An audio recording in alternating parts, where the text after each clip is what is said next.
Yorana et Maeva sur ETFM dans votre émission Tahiti Vibes. Aujourd'hui, on prend le chemin de la musique, celui du son du ukulélé.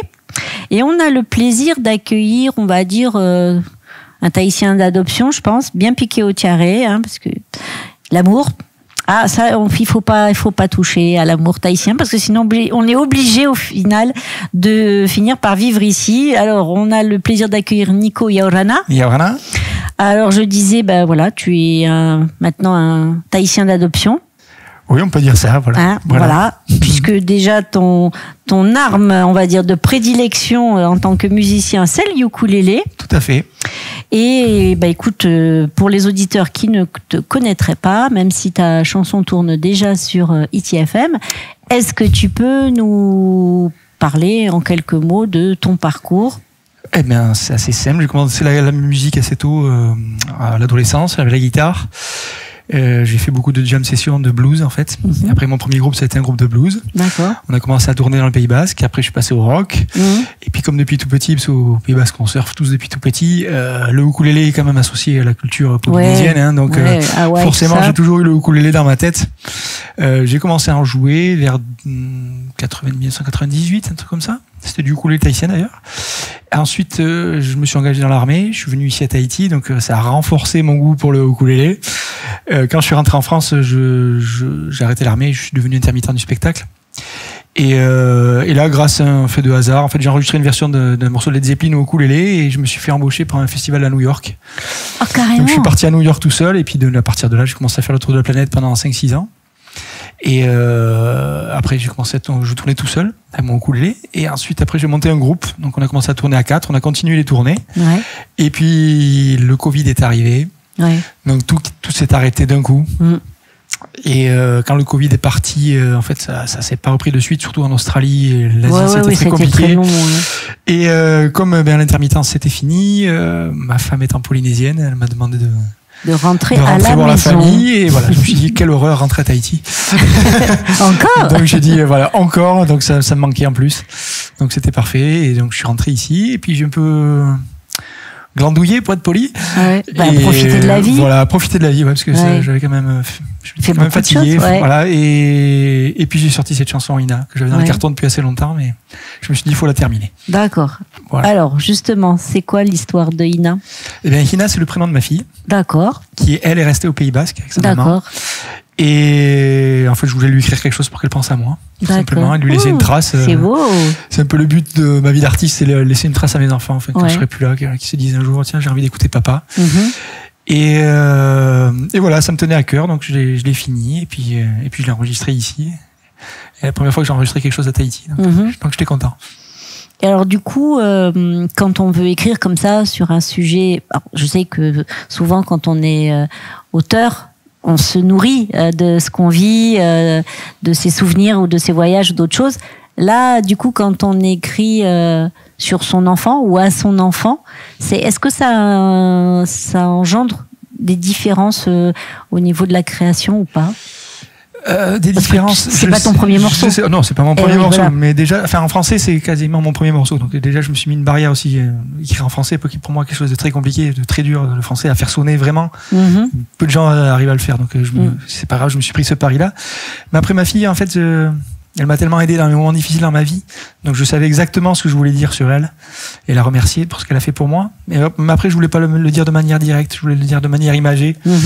Donc j'ai laissé mijoter tout ça jusqu'à ce que les images arrivent. Et puis après, une chanson, il faut résumer tout en 3 minutes, quoi. Vraiment garder l'essentiel. Et pour moi, c'est plus compliqué. On me demanderait d'écrire une partition, des paroles sur 4 pages, ça serait plus facile. 3 minutes, vraiment, c'est un bouquin. Des petites nouvelles. Je dis pas que c'est plus facile, mais pour moi, c'est vraiment très dur de tout compenser. Puis maintenant, les formats radio, c'est 3 minutes, quoi. Donc, on n'a plus le temps de faire monter une chanson. Voilà, c'est bim.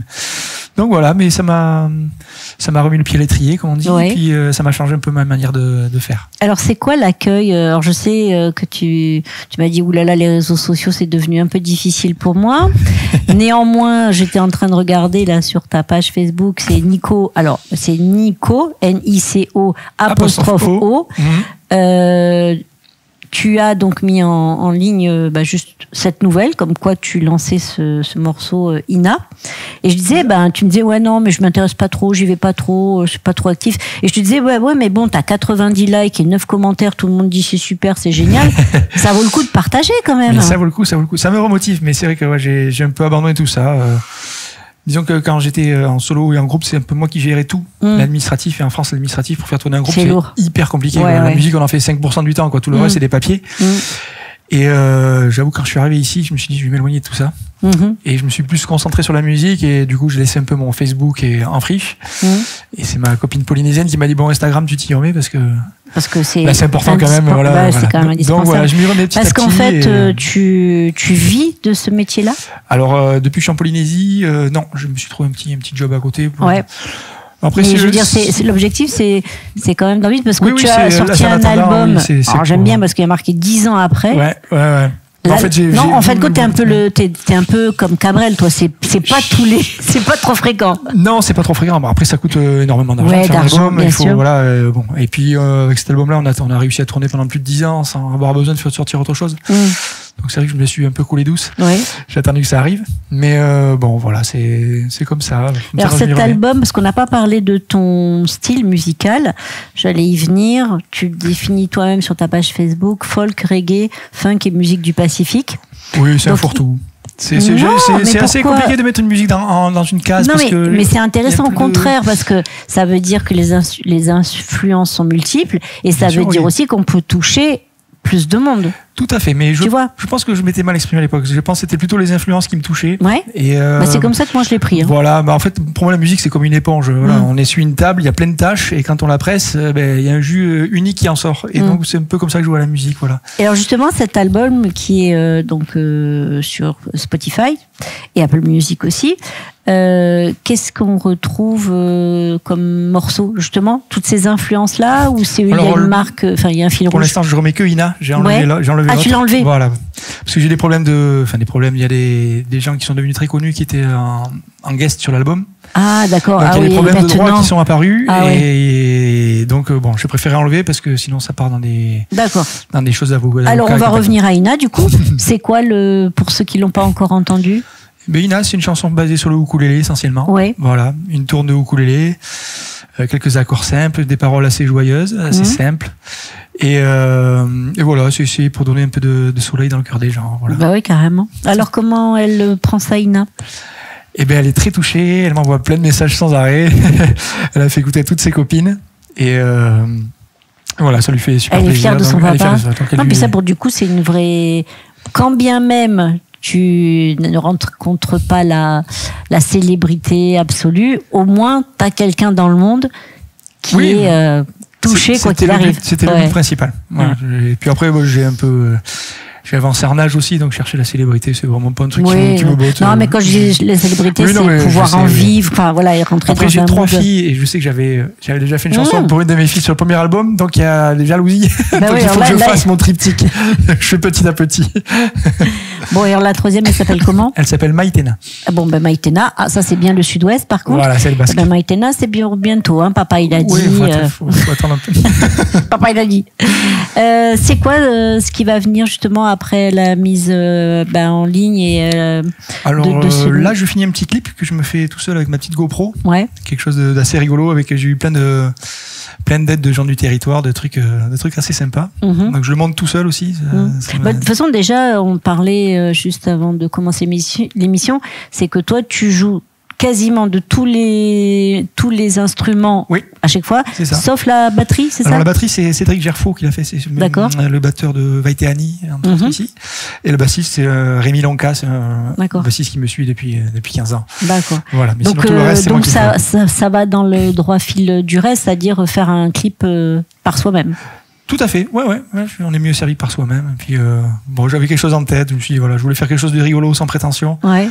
Donc, moi, ça me fait marrer quand je le monte, donc c'est le principal. C'est exact. Après, mais de toute façon, je crois que ce qui est important pour tous les artistes, et quel que soit, si c'est la musique, le théâtre ou quoi que ce soit, ce qui est important, c'est aussi de se faire plaisir pour avoir quelque chose, une énergie à transmettre, quoi. Mais carrément, mais dans le début de ma carrière, quand on a commencé à avoir des des choses assez grosses qui nous mettaient en lumière. On essaie tout le temps de faire ce que les gens attendent de nous, en fait, et on va droit dans le mur, quoi. Bien sûr, ça dure un moment. Donc voilà, on essaie de copier l'autre qui a fait ça, et puis le festival d'après, l'autre qui a fait ça, en fait, il a évolué, il a fait autre chose, et puis bon, faut garder sa voix, et puis voilà. Mais bon, il faut un peu de maturité pour le comprendre.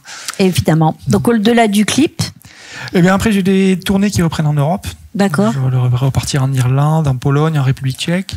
Ah oui, mais quand même. Après, je devrais repasser par New York en novembre. Et alors comment on fait enfin, là, c'est avec ton groupe que tu vas tourner dans ces pays d'Europe ? Alors pour l'instant, c'est moi qui suis appelé, donc je vais remonter une équipe. Je pense que ça va être le bassiste, et puis on verra on verra si on fait qu'un duo ou si on prend un batteur. D'accord. Ça dépend tout le temps des moyens. Et du coup, ça va être autour de ton album aussi ? Ouais, ça va être autour de la chanson Ina. J'ai écrit d'autres choses qu'on va commencer à jouer en live avant de les enregistrer. Et on va avoir le plaisir de te voir sur Tahiti avant que tu partes. Alors, je joue sur Tahiti des fois, mais j'anime au Hilton, en fait. D'accord. Voilà. Mais je joue pas mes chansons, je fais plutôt des petites chansons hawaïennes, des instrumentaux et plutôt de l'animation. D'accord.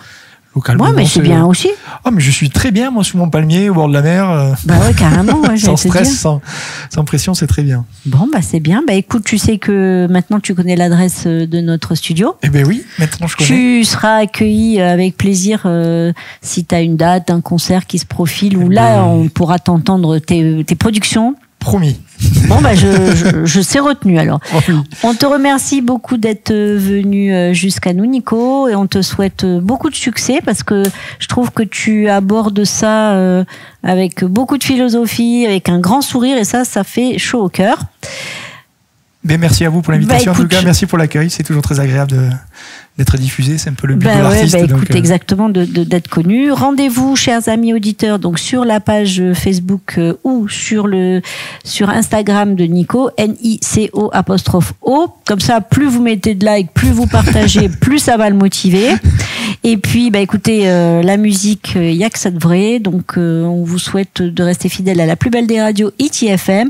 Et vous retrouverez évidemment cette interview, le lien sur notre page Facebook. Maruru. Maruru, passez une belle journée, prenez soin de vous. Nana.